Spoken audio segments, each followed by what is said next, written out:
बिस्मिल्लाहिर्रहमानिर्रहीम। नया टॉपिक है बच्चों हमारे पास प्रिपरेशन ऑफ लेजर्स।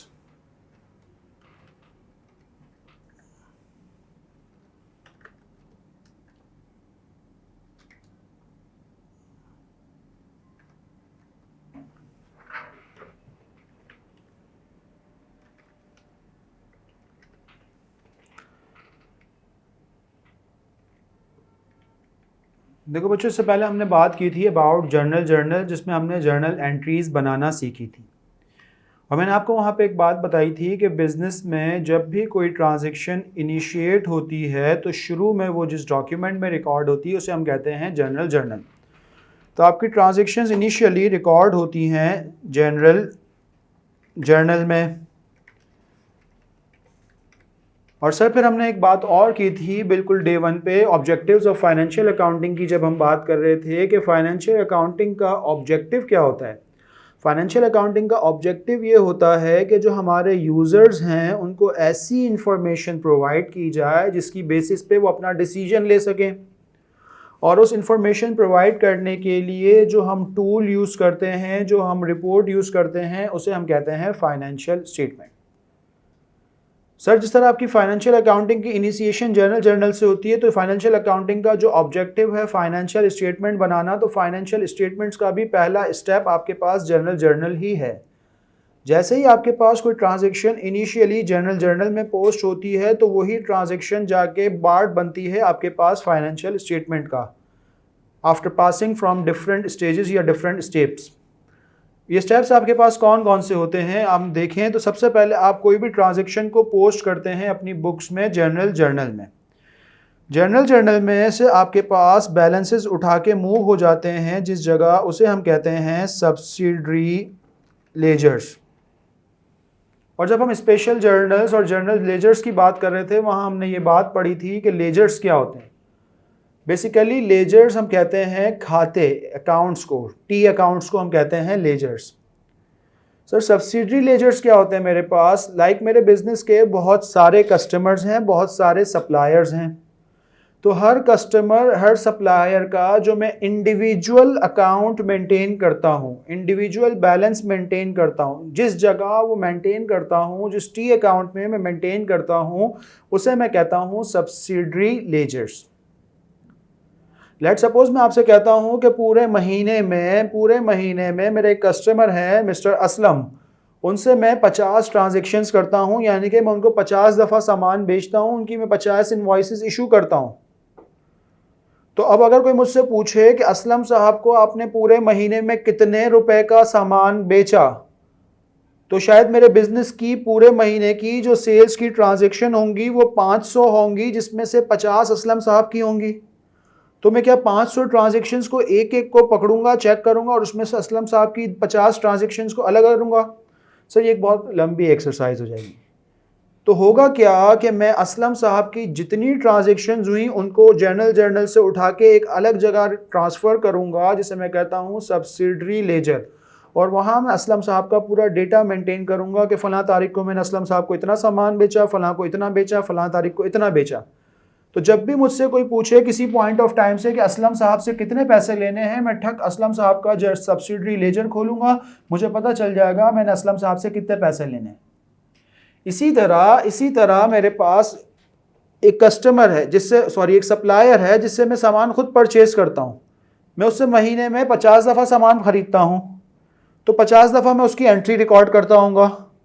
अब जब मैं उसकी 50 दफ़ा एंट्री रिकॉर्ड करता हूँगा तो किसी पॉइंट ऑफ टाइम पे कोई मुझसे पूछे कि आपने इस महीने में इस साहब से कितने रुपए का सामान खरीदा, तो अब अगर मेरी 1000 परचेज की ट्रांजैक्शन है किसी पीरियड की, तो मैं क्या 1000 ट्रांजैक्शन में से 50 ट्रांजैक्शन अलग करूँ?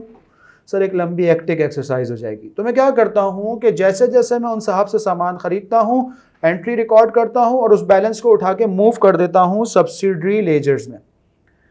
तो सर सब्सिडरी लेजर्स बेसिकली मुझे बताते क्या हैं? सब्सिडरी लेजर्स मुझे ये बताते हैं कि किसी भी पॉइंट ऑफ टाइम से मुझे अपने किस किस कस्टमर से कितने कितने पैसे लेने हैं, किस किस सप्लायर को कितने कितने पैसे देने हैं। सर सब्सिडरी लेजर्स के बाद जो मेरा नेक्स्ट स्टेप है, मेरे बैलेंसेस मूव होते हैं इन जनरल लेजर्स।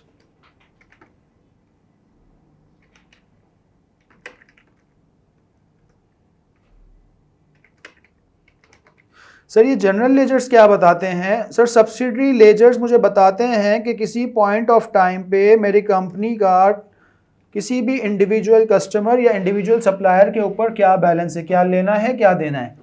जबकि जनरल लेजर्स मुझे ये बताते हैं कि किसी भी पॉइंट ऑफ टाइम पे, किसी भी वक्त मेरी कंपनी का टोटल बैलेंस कितना है, मुझे लोगों से, सारे कस्टमर से कितना लेना है। मैं आपसे कहता हूं कि यार मुझे बता दें कि आपके पास आपके तमाम कस्टमर से आज कितने पैसे आपको रिसीव करने हैं। अब आपके लेट सपोज 1000 कस्टमर्स हैं, तो क्या आप 1000 कस्टमर्स के सब्सिडरी लेजर्स उठाएंगे और सबका टोटल करके मुझे बताएंगे? नहीं सर, अकाउंटिंग बहुत आसान है। वो कहते हैं जब जैसे ही सब्सिडरी लेजर्स में बैलेंसेस पोस्ट करें आप एक जनरल लेजर भी बना दें।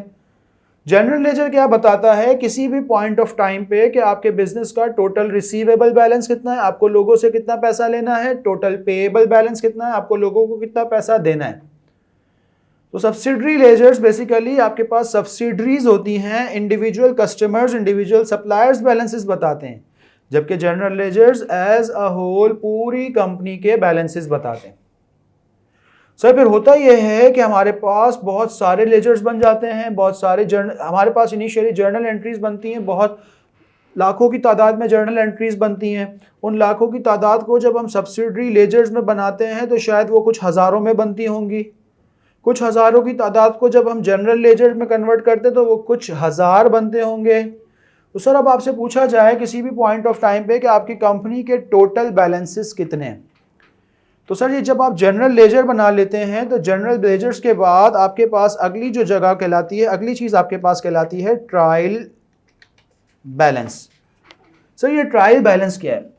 सर जनरल लेजर्स में मेरे पास क्या आते हैं, मेरे कंपनी के जो डिफरेंट अकाउंट हेड्स मैं बिजनेस में यूज़ करता हूँ उनके बैलेंसेस बता रहे होते हैं कि पीरियड एंड पे रिसीवेबल का बैलेंस इतना है, पेएबल का इतना है, सेल्स का इतना है, फलां एक्सपेंस का इतना है, इनकम का इतना है, डेप्रिसिएशन का इतना है, एसेट का इतना है, लायबिलिटी का इतना है।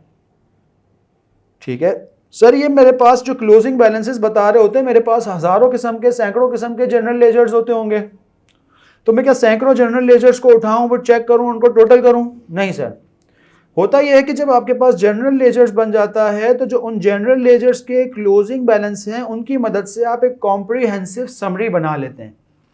उस समरी में आपके पास जो आपके 5 हेड ऑफ अकाउंट्स हैं, assets, liabilities, capital, revenue, expenses, आपके बिजनेस के ये जो पांचों हेड्स हैं इनके जो क्लोजिंग बैलेंसेस हैं उनको आप 1 पेज पे समराइज कर लेते हैं। 1 पेज नहीं तो मतलब एक जगह समराइज करके कंक्लूड कर देते हैं, तो आपको पता चल जाता है कि आपकी कंपनी के क्लोजिंग एंडिंग बैलेंस किसी भी पीरियड में कितने हैं। सर इसका नाम ट्रायल क्यों है? सर ये बेसिकली निकला है वर्ड ट्राई से। ट्राई का क्या मतलब होता है? कोशिश करना। सर हमने एक बिल्कुल शुरू में बात पढ़ी थी, principle of duality. Principle of duality क्या कहता था? हर डेबिट का क्रेडिट होगा, यानी कि डेबिट क्रेडिट इक्वल चल रहे होंगे आपके पास।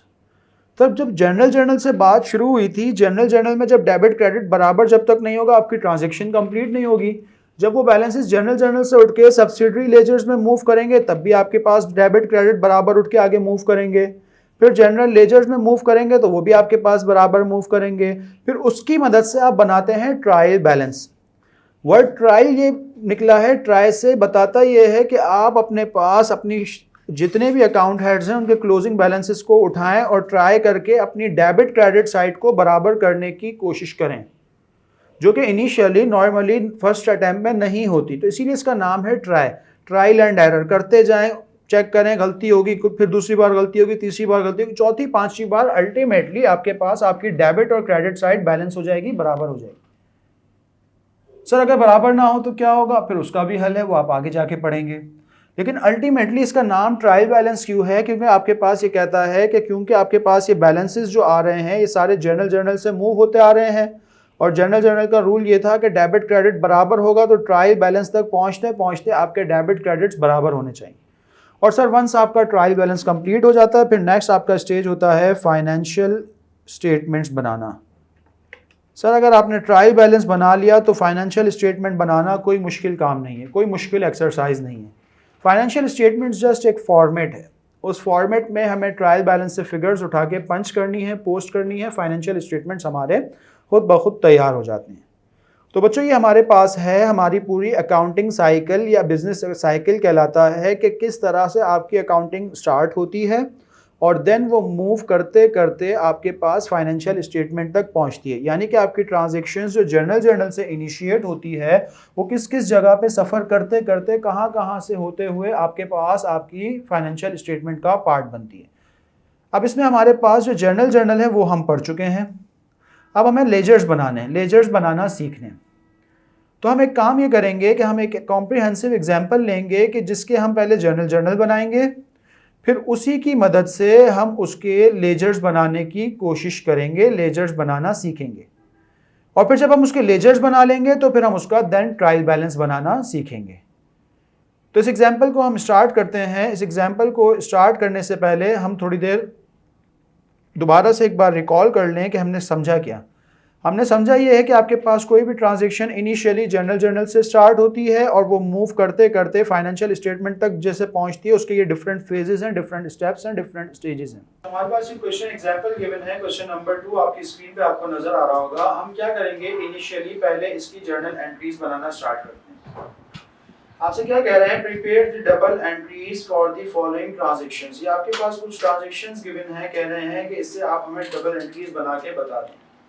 May 1st, 2016, Taylor started his business with capital in cash of 800 pounds and 2200 pounds in the bank. May 1st, 2016 पे टेलर साहब ने अपना बिजनेस स्टार्ट किया है। टेलर साहब ने कारोबार शुरू किया है और उन्होंने जो कारोबार शुरू किया है वो 800 पाउंड उन्होंने अपने पास 800 पाउंड वो अपने पास कैश लाए हैं, 2200 पाउंड उन्होंने अपने बैंक अकाउंट में डिपॉजिट करवाए हैं। सर हमें ये बात पता है कि कैश भी आपके बिजनेस के लिए एसेट है, बैंक भी आपके बिजनेस के लिए एसेट है। तो आपके बिजनेस का कैश बैलेंस भी बढ़ा, बैंक बैलेंस भी बढ़ा। और जब भी एसेट बढ़ता है तो वो डेबिट साइड पे रिकॉर्ड होता है। तो कैश आपने डेबिट किया 800, जबकि बैंक को आपने डेबिट किया विद 2200। साथ साथ पैसे कौन लाया, सर टेलर साहब लाए। टेलर का साहब कौन है, बिजनेस के ओनर। इट मींस बिजनेस का क्या ओनर का कैपिटल भी बढ़ा। तो आपके पास जब भी कैपिटल बढ़ता है तो कैपिटल आपके पास हो जाता है क्रेडिट। तो इसे हम कर देंगे टेलर्स कैपिटल। और टोटल कैपिटल कितने से बढ़ा, 3000 से। तो 800 आपके पास कैश आया, 2200 बैंक में आया और लाया कौन, ओनर लाया। तो आपके पास जो टोटल कैपिटल बढ़ा वो आपके पास 3000 से बढ़ा। तो ये हमने पहली ट्रांजैक्शन को पोस्ट कर दिया। अगली ट्रांजैक्शन देखते हैं। अगली ट्रांजैक्शन में आपसे क्या कह रहा है, 2 मई को bought goods on credit from J Ward 610 pounds। कि आपने कोई J Ward साहब हैं उनसे सामान खरीदा और उधार पे खरीदा। हम ये बात पढ़ चुके हैं कि सामान खरीदना बिजनेस के लिए एक्सपेंस है, बिजनेस का एक्सपेंस बढ़ता है, बिजनेस का एक्सपेंस बढ़ रहा है, एक्सपेंस बढ़ता है तो आपके पास एक्सपेंस डेबिट हो जाता है। तो आप अपने पास एक्सपेंस को डेबिट करेंगे, उस एक्सपेंस को आप नाम देंगे परचेजेस। और सर आपने सामान खरीदा है उधार पे। उधार पे आपने सामान खरीदा तो आज तो आपको पैसे नहीं देने, लेकिन फ्यूचर में आपको देने हैं। आपके पास आपकी ऑब्लिगेशन है, आपकी लायबिलिटी है, आपका कर्जा है। उधार पे सामान खरीदा तो आपके बिजनेस की ऑब्लिगेशंस, आपकी लायबिलिटीज बढ़ी। आपकी लायबिलिटीज जब बढ़ती हैं तो वो क्रेडिट होती हैं। तो साथ साथ हम अपने पास अकाउंट्स पेएबल और हमारे सप्लायर का नाम है जे वॉर्ड, उसको हम कर देंगे क्रेडिट और अमाउंट आ जाएगा हमारे पास 610 पाउंड्स।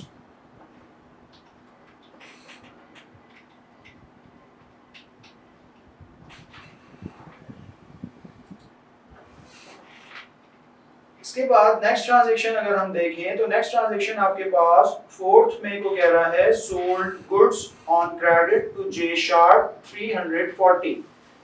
आपके कस्टमर हैं जे शार्प, उनको आपने सामान बेचा और उधार पे बेचा।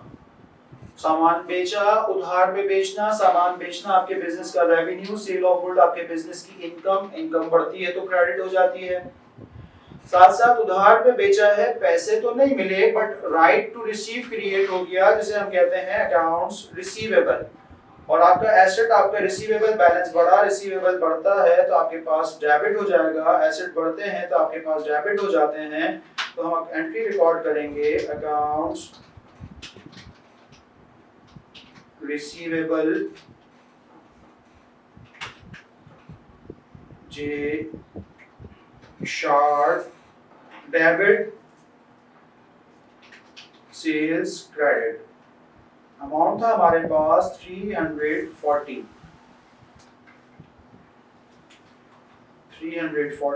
और 340। तो ये ट्रांजैक्शन की भी आपने एंट्री रिकॉर्ड कर दी, ट्रांजैक्शन आपकी पोस्ट होगी। नेक्स्ट ट्रांजैक्शन आपके पास गिवन है। नेक्स्ट ट्रांजैक्शन में आपसे कह रहा है 6 तारीख को 6 मई को paid advance rent by cash 180। देखो बच्चों, नॉर्मली रेंट आपके बिजनेस के लिए एक एक्सपेंस है, खर्चा है, लेकिन हम ये बात पढ़ चुके हैं एसेट्स की एग्जांपल्स जब हम डिस्कस कर रहे थे कि ऐसा खर्चा जो एडवांस में कर दिया जाए वो आपके बिजनेस के लिए एसेट बन जाता है। ऐसा खर्चा जो एडवांस में कर दिया जाए वो आपके बिजनेस के लिए एसेट बन जाता है। तो यहाँ पे आपने एडवांस में रेंट पे कर दिया तो आपका एसेट क्रिएट हो गया, और एसेट जब बढ़ता है तो डेबिट होता है। और दूसरी तरफ आपने कैश दिया तो कैश आपके पास से गया, कैश भी आपके बिजनेस के लिए एसेट है। एक एसेट बढ़ा, दूसरा एसेट कम हुआ। जो एसेट बढ़ा वो डेबिट हो जाएगा, जो एसेट कम हुआ वो आपके पास क्रेडिट हो जाएगा।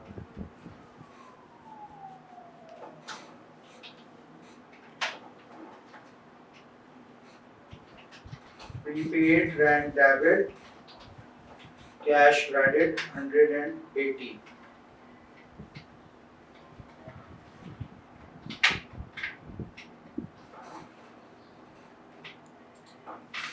चलो बच्चों, नेक्स्ट ट्रांजैक्शन देखते हैं। 6 मई के बाद आपके पास नेक्स्ट ट्रांजैक्शन है 9 मई।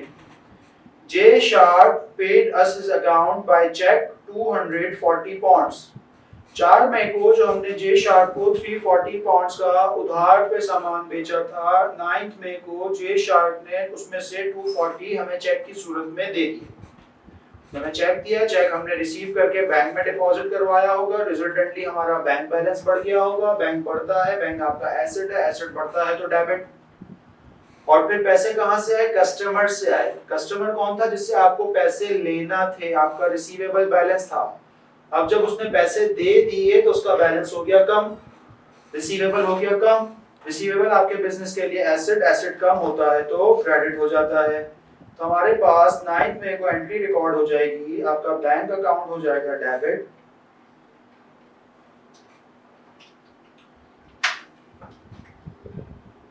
बैंक आपका हो जाएगा डेबिट, और अकाउंट्स रिसीवेबल जे शार्प आपका हो जाएगा क्रेडिट 240 पाउंड्स।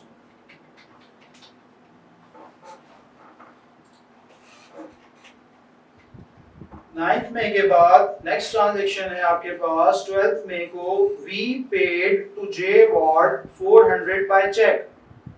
हमने जो 2 मई को जे वॉर्ड से सामान परचेज किया था 610 पाउंड्स का, 12 मई को आके हमने उसको 400 पाउंड्स की पेमेंट कर दी, और पेमेंट की हमने थ्रू चेक। तो इसका मतलब हमने जब उसे पेमेंट की तो हमारी जो लायबिलिटी थी, जो हमारा कर्जा था वो हुआ कम। लायबिलिटी कम होगी तो वो हो जाएगी डेबिट, और साथ साथ हमने चेक के जरिए पेमेंट की, जब वो चेक कैश हो जाएगा तो हमारा बैंक बैलेंस कम हो जाएगा। और बैंक हमारे बिजनेस के लिए एसेट है, एसेट कम होगा तो आपके पास एसेट कम होता है तो क्रेडिट। तो आपके पास लायबिलिटी डेबिट, एसेट क्रेडिट, और लायबिलिटी का नाम है अकाउंट्स पेएबल। आपका अकाउंट्स पेएबल डेबिट हो जाएगा विद 400, और आपका बैंक अकाउंट क्रेडिट हो जाएगा विद 400। तो आपकी ये ट्रांजैक्शन की भी पोस्टिंग हुई कंप्लीट। नेक्स्ट 12 मई के बाद आपके पास 15 मई को कह रहा है paid carriage by cash 38 pounds. बच्चों कैरियज क्या है? कैरियज मतलब आपके पास आपके बिजनेस का एक एक्सपेंस होता है। आप जब कोई सामान खरीदते हैं उसको खरीद के घर तक लाने का जो आपको फ्रेट कॉस्ट पे करना पड़ती है वो आपके बिजनेस के लिए एक्सपेंस है, कैरियज। ठीक है, तो आपके पास 15 मई को आपने कैरियज पे किया 38 पाउंड, और कैश से पे किया कैरियज, क्योंकि आपके बिजनेस का एक्सपेंस है तो एक्सपेंस आपके पास हो जाएगा डेबिट। 38 पाउंड है, एक्सपेंस आपके पास हो जाएगा डेबिट।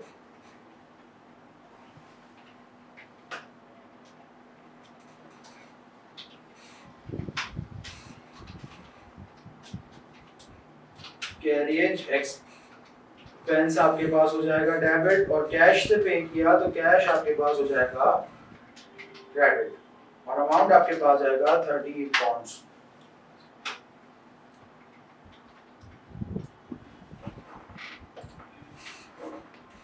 15th मई के बाद नेक्स्ट ट्रांजैक्शन है आपके पास 18th मई को, कह रहा है bought goods on credit from P green 291 pound. Sir ये बिल्कुल सेकंड मई की ट्रांजैक्शन है, बस सप्लायर का नाम चेंज हो गया है। उस वक्त हमने जे वॉट से सामान परचेज किया था, 18th मई को हम पी ग्रीन से परचेज कर रहे हैं 291 पाउंड।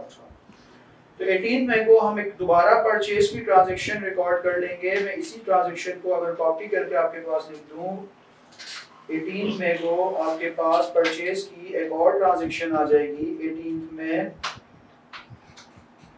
परचेजेस डेबिट, और अब आपके पास बस कस्टम सप्लायर का नाम चेंज होके जे वॉट से अब हो जाएगा पी ग्रीन, और अमाउंट अब आपके पास 291 पाउंड्स, अमाउंट हो जाएगा 291 पाउंड्स। 18th मई के बाद नेक्स्ट ट्रांजैक्शन है आपके पास 21st मई को, sold goods on credit to G Boycott 810 pounds. Sir ये बिल्कुल 4th मई की ट्रांजैक्शन है, जहां पे आपने क्रेडिट सेल की थी। उस वक्त आपके कस्टमर का नाम था जे शार्प, और अब आपके कस्टमर का नाम है जी बॉयकॉट। उस वक्त अमाउंट 340 पाउंड्स था, अब 810 पाउंड्स है। तो अगर मैं 4th मई की ट्रांजैक्शन को ही उठा के यहाँ पे रख दूं कि जो इम्पैक्ट हमारे पास वहाँ आए थे, हमारा रिसीवेबल बैलेंस बढ़ा था, साथ साथ हमारा रेवेन्यू हुआ था, तो सेम वही इम्पैक्ट यहाँ पे आपके रिपीट हो जाएंगे। बस आपके पास यहाँ पे जे शार्प की जगह नाम चेंज हो जाएगा कस्टमर का जी बॉयकॉट, और सेल्स आपकी हो जाएगी क्रेडिट। अमाउंट चेक कर लेते हैं हम, अमाउंट है इस दफा 810 पाउंड, 810 पाउंड्स।